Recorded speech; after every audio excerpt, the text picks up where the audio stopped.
নমস্কার ভক্তরা, জয় শ্রীকৃষ্ণ, রাধে রাধে। ভক্তরা, পৌষ মাসে এই 6টি জিনিস কাউকে দেবেন না।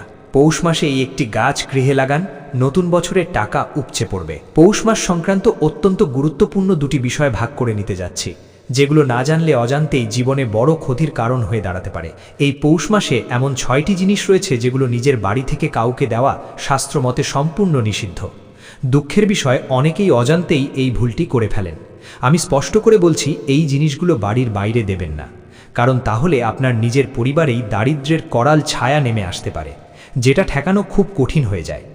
আজকের ভিডিওতেই আমি আপনাদের বলবো পৌষ মাসের একটি বিশেষ শুভ গাছের কথা এবং তার সঙ্গে অতিরিক্ত আরও 3টি অত্যন্ত শক্তিশালী গাছের নাম।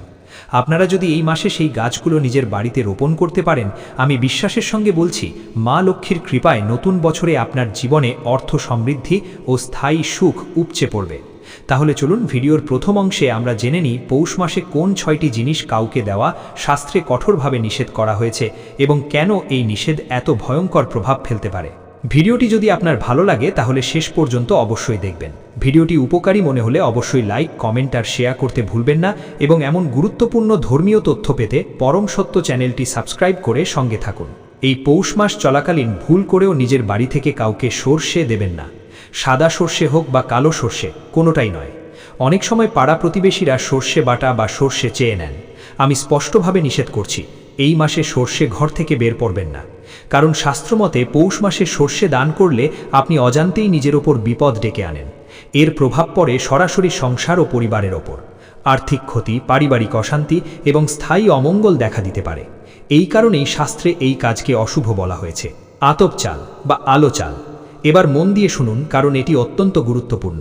আতপ চাল, যাকে অনেকেই আলো চাল বলেন, এই চাল সম্পর্কে শাস্ত্রে একটি গভীর ব্যাখ্যা রয়েছে। আমরা সবাই চাই নিজের ভালো হোক, পরিবারের মঙ্গল হোক, ঘরে শান্তি ও সমৃদ্ধি বজায় থাকুক।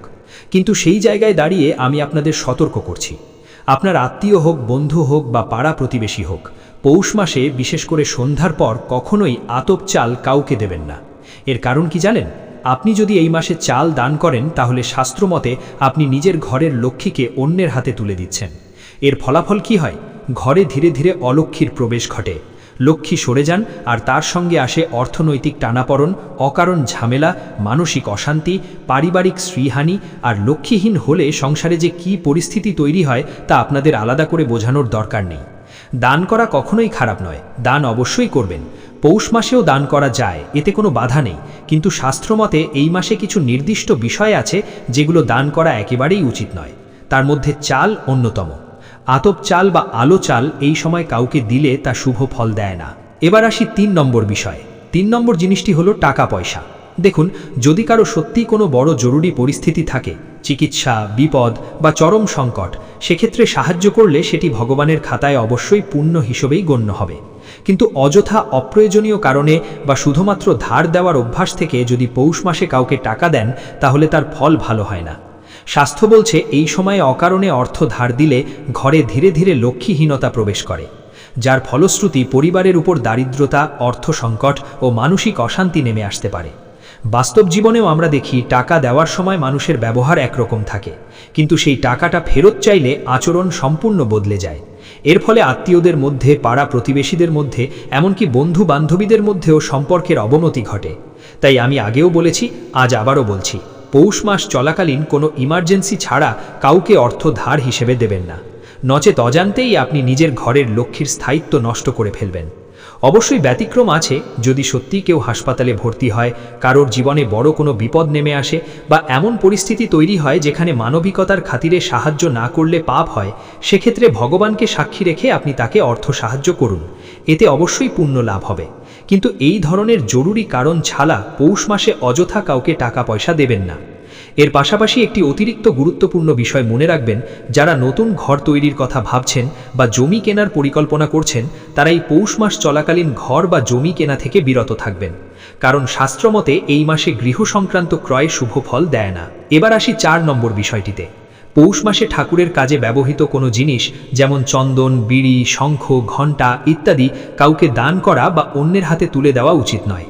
এমনকি যদি সেগুলো পুরনো হয় বা দীর্ঘদিন ব্যবহার না হয়ে পড়ে থাকে, তবুও নয়। অনেক সময় দেখা যায় কেউ পুজোর জন্য এগুলো চাইতে আসে বা আমরা নিজে থেকেই দান করে দিই। এটা এই মাসে করা নিষেধ। একইভাবে যদি ঘরে কোনো খণ্ডিত শিবলিঙ্গ থাকে সেটিকে এই সময় মন্দিরে দিয়ে আসা বা জলপ্রবাহে বিসর্জন দেওয়াও উচিত নয়, কারণ শাস্ত্র বলছে ঠাকুরের ব্যবহৃত প্রতিটি জিনিসের মধ্যেই প্রবল পরিমাণে পজিটিভ এনার্জি সঞ্চিত থাকে, আর আপনি যদি সেই পজিটিভ শক্তিকে ঘর থেকে বাইরে পাঠিয়ে দেন তাহলে তার জায়গা দখল করে নেয় নেগেটিভ এনার্জি, যার প্রভাব সরাসরি সংসার ও মানসিক শান্তির ওপর পড়ে। এই কারণেই শাস্ত্র আমাদের সতর্ক করছে, পৌষ মাস চলাকালীন ঠাকুর সংক্রান্ত কোনো জিনিস ঘরের বাইরে বের করলে জীবনে অযাচিত আপদ বিপদ তৈরি হতে পারে, অকারণে খরচ বেড়ে যায় এবং সাংসারিক জীবনে ধীরে ধীরে নেগেটিভ প্রভাব পড়তে শুরু করে, যার ক্ষতি শুধু ব্যক্তিগত নয়, পুরো পরিবারের ওপরেই এসে পড়ে। তাই এই মাসে দেবদেবীর পূজায় ব্যবহৃত কোনো বস্তু বাইরে দেওয়া মোটেও উচিত নয়। এবার আসি 5 নম্বর বিষয়, লবণ। শাস্ত্রমতে লবণের মধ্যে স্বয়ং মা লক্ষ্মীর অধিষ্ঠান রয়েছে, তাই পৌষ মাসে বিশেষ করে সন্ধ্যার পর কাউকে লবণ দেওয়া কঠোরভাবে নিষেধ। বিশ্বাস করা হয় এই সময় লবণ দিলে নিজের ঘরের লক্ষ্মীকেই অন্যের হাতে তুলে দেওয়ার সমান ফল হয়। মা লক্ষ্মীকে এভাবে ত্যাগ করলে তিনি রুষ্ট হন, যার প্রভাবে সংসারে অপ্রয়োজনীয় ব্যয় বাড়তে থাকে, অর্থ সঞ্চয় সম্ভব হয় না এবং একের পর এক সমস্যায় পড়তে হয়। জ্যোতিষমতে লবণ রাহুকে প্রতিনিধিত্ব করে, তাই লবণ দানের সঙ্গে সঙ্গে রাহু কেতুর প্রভাবও বৃদ্ধি পায়, যা জীবনে বাধা, অস্থিরতা ও আর্থিক অশান্তি ডেকে আনে। সুতরাং পৌষ মাস চলাকালীন কাউকে লবণ ধার বা দান কোনোটাই করবেন না। ষষ্ঠ এবং শেষ যে বিষয়টি অত্যন্ত গুরুত্বপূর্ণ তা হল গোমাতা থেকে উৎপন্ন কোনো জিনিসই পৌষ মাস চলাকালীন আত্মীয় পরিজন, বন্ধু বান্ধব বা পরিচিত কাউকে দেওয়া উচিত নয়। এখানে গোমাতা বলতে বোঝানো হয়েছে দুধ, ঘি, ক্ষীর, মিষ্টি, ছানা, এই সমস্ত জিনিস যেগুলো আমরা প্রত্যক্ষভাবে গোমাতার কাছ থেকেই পাই। স্বাস্থ্যমতে এই সময়ে এই ধরনের দ্রব্য দান করলে সংসার ও বিশেষ করে ব্যবসায়িক জীবনে নেগেটিভ প্রভাব পড়তে শুরু করে, অর্থের প্রবাহ আটকে যায় এবং লাভের বদলে ক্ষতির যোগ তৈরি হয়। তাই পৌষ মাসে আমি যে 6টি জিনিসের কথা বললাম সেগুলো দান বা ধার কোনোটাই করবেন না।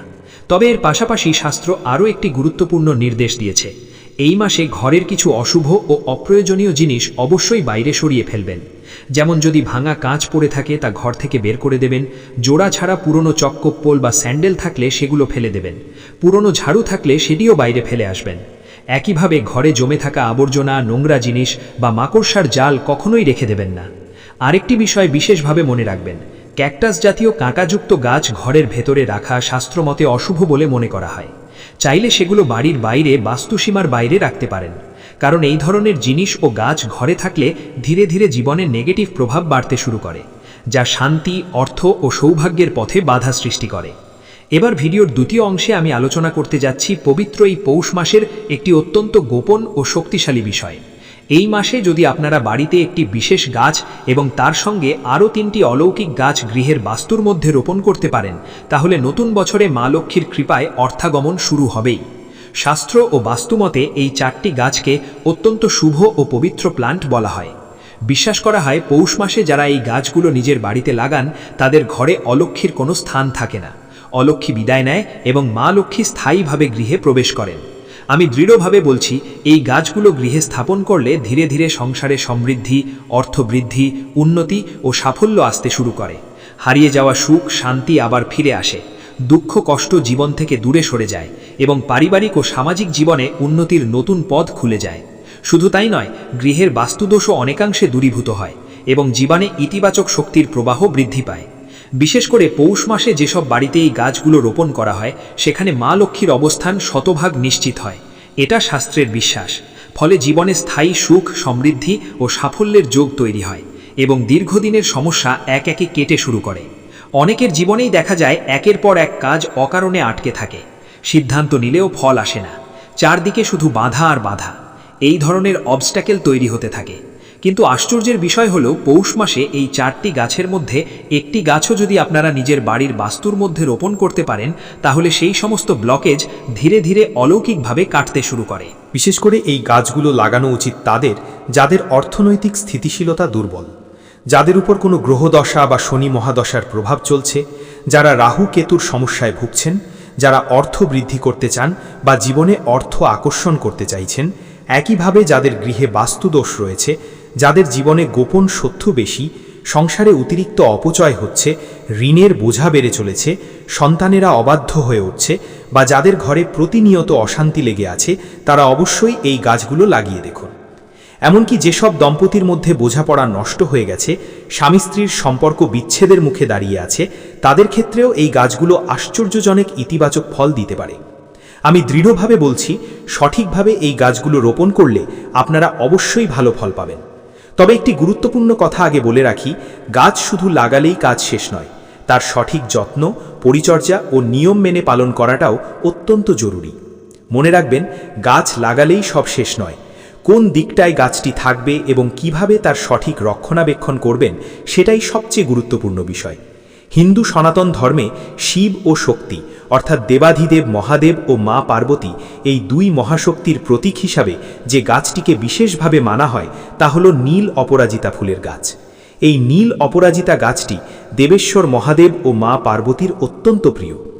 এর সঙ্গে আরেকটি অত্যন্ত শুভ গাছ হল শ্বেত আকন্দ ফুলের গাছ। পৌষ মাস চলাকালীন যদি আপনারা এই দুটি গাছ নিজের বাড়ির বাস্তুর মধ্যে রোপণ করতে পারেন, তাহলে জেনে রাখবেন শিব ও শক্তি অর্থাৎ হর পার্বতীর আশীর্বাদ নতুন বছর জুড়ে আপনার জীবনে বজায় থাকবে। বাস্তুশাস্ত্র মতে বলা হয়েছে, এই দুটি গাছ একসাথে গৃহে থাকলে প্রায় 70% বাস্তুদোষ এমনিতেই নষ্ট হয়ে যায়। বিশেষ করে যাদের বাড়ির উত্তর পূর্ব কোণে বা দক্ষিণ পূর্ব দিকে বাথরুম রয়েছে, তাদের জন্য এই দুটি গাছ অত্যন্ত কার্যকর। এতে গৃহের বাস্তু অনেকাংশে সুরক্ষিত থাকে। আর আপনারা নিশ্চয়ই জানেন, মা দুর্গার আরেক নাম অপরাজিতা। তাই এই অপরাজিতা ফুল ও পাতার সঙ্গে দেবী শক্তির গভীর যোগ রয়েছে, যা গৃহে ইতিবাচক শক্তি, শান্তি ও সমৃদ্ধি বৃদ্ধিতে বিশেষ ভূমিকা পালন করে। শাস্ত্র ও তন্ত্রশাস্ত্র অনুযায়ী নীল অপরাজিতা গাছ বহু সাধক ও তান্ত্রিক ক্রিয়ায় ব্যবহৃত হয়ে থাকে, কারণ এই গাছের মধ্যে এক বিশেষ আধ্যাত্মিক শক্তি নিহিত আছে। বিশ্বাস করা হয়, যদি নীল অপরাজিতা ও শ্বেত আকন্দ ফুলের গাছ একসঙ্গে গৃহে থাকে, তবে মা দুর্গা ও দেবাধিদেব মহাদেবের কৃপায় জীবনের সমস্ত বাধা বিপত্তি ধীরে ধীরে দূর হয়ে যায় এবং সাফল্য ও উন্নতির পথ খুলে যায়। এই গাছগুলি গৃহে থাকলে সহজে কারো কুনজর, কুপ্রোগ বা তান্ত্রিক প্রভাব কাজ করে না। বাস্তু ও তন্ত্রশাস্ত্র বলছে, যেসব বাড়িতে অপরাজিতা গাছ সঠিকভাবে রোপণ করা থাকে, সেখানে শত্রুরা সহজে কোনো টোটকা বা তান্ত্রিক ক্রিয়া প্রয়োগ করতে পারে না। আরও বলা হয়, নীল অপরাজিতা ও শ্বেত আকন্দ ফুলের গাছ একত্রে গৃহে রাখলে 33 কোটি দেবদেবীর আশীর্বাদ লাভ হয়।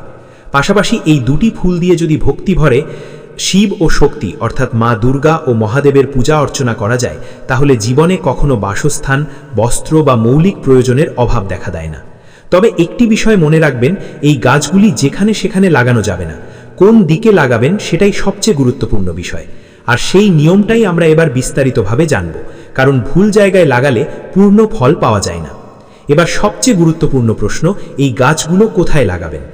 শাস্ত্র অনুযায়ী নীল অপরাজিতা এবং শ্বেত আকন্দ ফুলের গাছ দুটি একসঙ্গে উত্তর পূর্ব কোণে অর্থাৎ ঈশান কোণে রোপণ করতে হবে। সহজ করে বললে, আপনার বাড়ির নর্থ ইস্ট জোন বা নর্থ ইস্ট কর্নারে এই দুটি গাছ রাখা সবচেয়ে শুভ। একপাশে নীল অপরাজিতা এবং তার পাশেই শ্বেত আকন্দ ফুলের গাছ রাখবেন। যারা ফ্ল্যাটে থাকেন তাদের জন্যও কোনো সমস্যা নেই। আপনারা একটি মাটির টব নিয়ে ফ্ল্যাটের উত্তর পূর্ব দিকটি খুঁজে নেবেন। যদি সেই দিকে খোলা বারান্দা বা ব্যালকনি থাকে, তাহলে সেখানেই সুবিধাজনক জায়গায় এই দুটি গাছ টবে রোপণ করতে পারেন। শাস্ত্রে আরও বলা হয়েছে, যাত্রার সময় যদি নীল অপরাজিতা ফুল বা শ্বেত আকন্দ গাছের একটি পাতা সঙ্গে নিয়ে বেরোন, তাহলে সেই যাত্রা অত্যন্ত শুভ হয় এবং পথের দুর্ঘটনা ও অশুভ শক্তি থেকে রক্ষা পাওয়া যায়। শুধু তাই নয়, যে উদ্দেশ্যে বা যে কাজে আপনি বেরোচ্ছেন, সেই কাজে সাফল্য পাওয়ার সম্ভাবনাও অনেকটাই বেড়ে যায়। আর এখানেই বিষয়টা শেষ নয়, এর আরও গভীর আধ্যাত্মিক উপকার রয়েছে, যেগুলো আমরা পরের অংশে জানব। বাস্তুমতে যদি গৃহের মধ্যে শ্বেত আকন্দ ফুলের গাছ ও নীল অপরাজিতা ফুলের গাছ সঠিকভাবে রোপণ করা থাকে, তাহলে সেই গৃহে কোনোভাবেই অশুভ বাতাস বা নেগেটিভ এনার্জি প্রবেশ করতে পারে না। এই দুটি গাছ মিলিয়ে একটি শক্তিশালী আধ্যাত্মিক প্রোটেকশন তৈরি হয়। এর প্রভাবে শারীরিক ও মানসিক স্বাস্থ্যের উন্নতি ঘটে, কর্মজীবনে অগ্রগতি আসে এবং পরিবারের সদস্যদের সামগ্রিক সুস্থতা বজায় থাকে। যাদের ঘরে বারবার ঠান্ডা, সর্দি কাশি, জ্বর, পেটের সমস্যা বা অজানা শারীরিক অসুবিধা লেগেই থাকে, তাদের জন্য উত্তর পূর্ব কোণে এই দুটি গাছ রাখা বিশেষভাবে উপকারী বলে শাস্ত্রে উল্লেখ আছে। তবে মনে রাখবেন, গাছ লাগালেই সব শেষ নয়, এগুলোর পবিত্রতা রক্ষা করাও অত্যন্ত জরুরি। স্নান না করে আমিষ আহার গ্রহণ করে বা অশুদ্ধ বস্ত্র পরিধান অবস্থায় এই গাছ দুটিকে কখনোই স্পর্শ করবেন না, নচেত গাছের আধ্যাত্মিক শুদ্ধতা নষ্ট হয়ে যায়। আরও একটি গুরুত্বপূর্ণ বিষয় হলো এই গাছগুলোকে প্রাকৃতিক নিয়মে বেড়ে উঠতে দিতে হবে এবং নিয়মিত যত্ন নিতে হবে, তবেই পূর্ণ ফল পাওয়া যায়। আর যেমনভাবে সন্ধ্যায় তুলসী মঞ্চে ধূপ ও প্রদীপ দেওয়া হয়, ঠিক সেভাবে সকালে বা সন্ধ্যায় ভক্তি সহকারে এই দুটি গাছের কাছেও ধূপ প্রদীপ নিবেদন করবেন। তাহলেই গৃহে ইতিবাচক শক্তি, শান্তি ও সমৃদ্ধি স্থায়ীভাবে বজায় থাকবে। বাস্তুশাস্ত্র মতে শ্বেত আকন্দ ফুলের গাছ ও নীল অপরাজিতা ফুলের গাছের কিছু বিশেষ উপকারিতা রয়েছে, যা বহুদিন ধরে পরীক্ষিত ও প্রমাণিত বলে মানা হয়। যেই গৃহে এই দুটি গাছ সঠিকভাবে রোপণ করা থাকে, সেই গৃহে দেবদেবীর কৃপা সহজেই আকৃষ্ট হয়, শুভ শক্তির প্রবাহ বহুগুণে বৃদ্ধি পায় এবং ধীরে ধীরে সমস্ত নেগেটিভিটি দূর হয়ে যায়। এমনও বিশ্বাস করা হয় এই দুটি গাছ গৃহে থাকলে কোনো প্রকার বিষধর সর্প বা অশুভ প্রাণী ঘরের আশেপাশে প্রবেশ করতে পারে না। বিশেষ করে শ্বেত আকন্দ ফুলকে মহাদেবের অত্যন্ত প্রিয় ফুল হিসাবে শাস্ত্রে উল্লেখ করা হয়েছে। তাই যারা জীবনে চরম সুখ, শান্তি ও সমৃদ্ধি লাভ করতে চান, তারা পৌষ মাসের সোমবার দিনে এই গাছগুলো নিজের গৃহে রোপণ করলে বিশেষ শুভ ফল পান। যদি কোনো কারণে সোমবার সম্ভব না হয়, তাহলে মঙ্গলবার বা শুক্রবার দিনেও শ্বেত আকন্দ ও নীল অপরাজিতা গাছ রোপণ করা যেতে পারে, তাতেও ভালো ফল পাওয়া যায়, যদিও সোমবার দিনটিকেই সর্বাধিক শুভ বলে ধরা হয়। এই গাছগুলো সঠিক নিয়মে রোপণ করলে নতুন বছরে জীবনে উন্নতি ও সাফল্য আসবেই। এবার তৃতীয় যে গাছটির কথা বলবো, সেটি এমন একটি গাছ যা প্রায় সকলেই নিজের বাড়িতে রাখতে পারেন, কারণ এটি স্বয়ং মা লক্ষ্মীর প্রতীক। হ্যাঁ, সেই গাছটি হলো পদ্ম ফুলের গাছ। এখন অনেকেই ভাবছেন পদ্ম গাছ বাড়িতে কিভাবে লাগানো সম্ভব। এর উত্তর আমরা পরের অংশে বিস্তারিতভাবে জানব। অনেক বাড়িতেই দেখা যায় ছোট জলাশয় বা টবের মধ্যে পদ্ম ফুলের গাছ রাখা হয়, কারণ শাস্ত্র মতে পদ্ম ফুলের মাধ্যমেই মা লক্ষ্মী ধন সম্পত্তি ও সমৃদ্ধি নিয়ে গৃহে প্রবেশ করে। বিশেষ করে পৌষ মাসকে মা লক্ষ্মীর অত্যন্ত প্রিয় মাস বলা হয়। এই মাসে একটি গুরুত্বপূর্ণ নিয়ম মনে রাখা দরকার। ঘর থেকে কুকুর বা বিড়াল তাড়ানো উচিত নয়, এবং যারা ভাড়াটিয়া রেখেছেন তাদেরও এই মাসে হঠাৎ করে ঘর ছাড়া ঠিক নয়, কারণ বিশ্বাস করা হয় এতে মা লক্ষ্মীর অবস্থান নষ্ট হয়ে যায়। বরং এই মাসে যত দান, ধ্যান ও সেবা কর্ম করা যায়, ততই শুভ ফল বৃদ্ধি পায়। যেহেতু পদ্মফুল মা লক্ষ্মীর প্রতীক, তাই পদ্মফুলের গাছ একটি অত্যন্ত শুভ ও পবিত্র প্ল্যান্ট হিসাবে গৃহে রাখা যায়। যদি কারো পক্ষে পদ্ম গাছ লাগানো সম্ভব না হয়, তবুও একটি আসল পদ্মফুল বাড়িতে এনে নিজের শোবার ঘরে সাজিয়ে রাখলে দাম্পত্য জীবনে তার গভীর প্রভাব পড়ে। বিশেষ করে স্বামী স্ত্রীর মধ্যে যদি মনোমালিন্য, দূরত্ব বা অশান্তি চলতে থাকে, তাহলে যে ঘরে আপনারা ঘুমান সেই বেডরুমের উত্তর পূর্ব কোণে একটি প্রাকৃতিক পদ্মফুল রেখে দিন।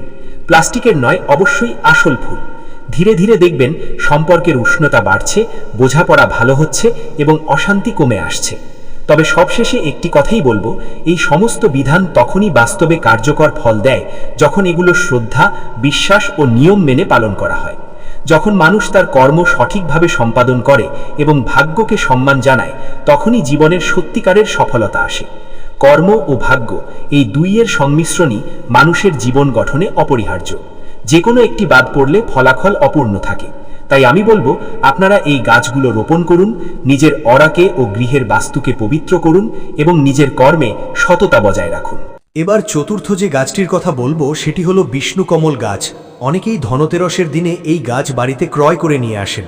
শাস্ত্রমতে ধনতেরসের দিনে দুটি বিশেষ গাছ, বিষ্ণুকমল ও লক্ষ্মীকমল রোপণ করা অত্যন্ত শুভ। যাদের বাড়িতে এখনও এই গাছ নেই, তারা পৌষ মাস চলাকালীন বা নতুন বছরের আগমনের আগে এগুলো বাড়িতে নিয়ে আসুন। বাড়ির উঠোনে বা সুবিধাজনক স্থানে এই দুটি গাছ একসঙ্গে রাখুন। এক পাশে বিষ্ণুকমল আর পাশে লক্ষ্মীকমল। শাস্ত্রে বলা হয়েছে, যেখানে নারায়ণ সেখানে লক্ষ্মীও প্রবেশ করেন। অর্থাৎ এই দুটি গাছ আপনার বাস্তুকে নেগেটিভ শক্তি থেকে রক্ষা করবে, নিরাপত্তা দেবে এবং ঘরে সুখ, সমৃদ্ধি ও ইতিবাচক শক্তি বজায় রাখবে। সুতরাং নতুন বছরের আগমনের আগে এই গুরুত্বপূর্ণ প্রস্তুতি নিয়ে নিজেকে, পরিবারকে ও গৃহকে সুরক্ষিত ও সমৃদ্ধ করার পথে এগিয়ে চলুন। বিষ্ণুকমল গাছের মধ্যে শ্রীহরি নারায়ণের বিশেষ শক্তি নিহিত আছে। এই গাছটি যদি বাড়িতে রাখা হয়, তাহলে ঘরে লক্ষ্মীনারায়ণ স্থায়ীভাবে বিরাজমান হন এবং ঘরে অর্থ, সম্পদ ও পরিবারের শ্রীবৃদ্ধি বজায় থাকে। তাই যারা নিজের ঘরে সুখ, সমৃদ্ধি, অর্থ ও শারীরিক ও মানসিক শান্তি ধরে রাখতে চান, তাদের জন্য পৌষ মাসে বিষ্ণুকমল গাছ বাড়িতে রাখা অত্যন্ত শুভ। পাশাপাশি লক্ষ্মীকমল গাছও বিষ্ণুকমলের পাশে রোপণ করা উচিত, কারণ যেখানে শ্রী নারায়ণ সেখানে মা লক্ষ্মীও স্থায়ী হয়। একবার নারায়ণকে নিজের ঘরে স্থান দিলে মা লক্ষ্মী আর সেই ঘর ত্যাগ করেন না। অর্থাৎ এই ঘরে দীর্ঘ সময় ধরে সমৃদ্ধি ও সুখ স্থায়ী থাকে। তবে একটি গুরুত্বপূর্ণ শর্ত আছে, এই দুটি গাছ বাড়ির এমন স্থানে রাখবেন যেখানে জুতো, চপ্পল, আবর্জনা, কাঁটাযুক্ত গাছ বা নোংরা জল ড্রেন না থাকে। এছাড়াও ঝাড়ু দেওয়ার সময় যেন কোনো নোংরা পদার্থ গাছের উপর না পড়ে। এই শর্তগুলো মানা অত্যন্ত জরুরি, কারণ সঠিক স্থাপন ও যত্ন ছাড়া গাছের আধ্যাত্মিক শক্তি পূর্ণভাবে কার্যকর হয় না। সুতরাং বিষ্ণুকমল এবং লক্ষ্মীকমল একসঙ্গে বাস্তুর মধ্যে রাখার নিয়ম মেনে চললে ঘরে সমৃদ্ধি, সুরক্ষা এবং মা লক্ষ্মীর স্থায়ী আশীর্বাদ নিশ্চিত হয়। এছাড়াও লক্ষ্মীকমল গাছ নারায়ণের অর্থাৎ মা লক্ষ্মীর অত্যন্ত প্রিয় গাছ।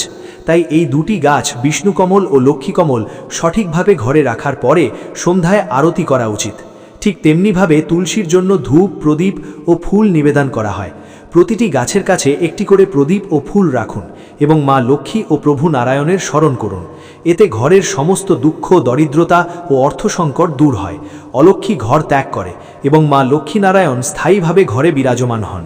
এছাড়াও নতুন বছরে বিভিন্ন দেবদেবীর আশীর্বাদও এই ঘরে প্রবাহিত হয় এবং ধন, সম্পদ, অর্থ ভাণ্ডার সমৃদ্ধ হয়। কারণ এই দুটি গাছের মধ্যে প্রচুর পজিটিভ এনার্জি বিদ্যমান। স্বয়ং বিষ্ণু ও মা লক্ষ্মীর আশীর্বাদ এই গাছের মাধ্যমে আপনার জীবনে প্রবাহিত হয়। এরপর পঞ্চম যে গাছের কথা বলবো তা অত্যন্ত পবিত্র বলে বিবেচিত। যারা অর্থ সঞ্চয় করতে চান তাদের জন্য এটি বিশেষভাবে কার্যকর। অনেক সময় প্রচণ্ড পরিশ্রমের পরও মানুষ অর্থ ধরে রাখতে পারেন না, অথবা পরিবারের আর্থিক সমস্যা থাকায় সঞ্চয় কম হয়। এমন ক্ষেত্রে এই গাছটি রোপণ করলে অর্থের পরিমাণ দ্বিগুণ বৃদ্ধি পায়। এই গাছটি হলো মানি প্ল্যান্ট, অর্থাৎ সঞ্চয় ও সম্পদ বৃদ্ধি করার প্রতীক। যারা নিয়মিত রোজগার করছেন কিন্তু অপচয় বেশি হচ্ছে বা আর্থিক শৃঙ্খলায় অসুবিধা হচ্ছে, তাদের অবশ্যই এই মানি প্ল্যান্ট গৃহে রাখার পরামর্শ শাস্ত্রে দেওয়া হয়েছে। মানি প্ল্যান্ট অর্থাৎ টাকা বাড়ানোর গাছ বাড়িতে রাখলে এটি অত্যন্ত শুভ প্রভাব ফেলে। তবে সঠিক স্থানে না রাখলে সমস্যা দেখা দিতে পারে। টাকা আসার বদলে বাইরে চলে যেতে পারে। তাই শাস্ত্র অনুযায়ী বাড়ির দক্ষিণ পূর্ব কোণ বা সাউথ ইস্ট জোনে এই গাছটি রাখতে হবে।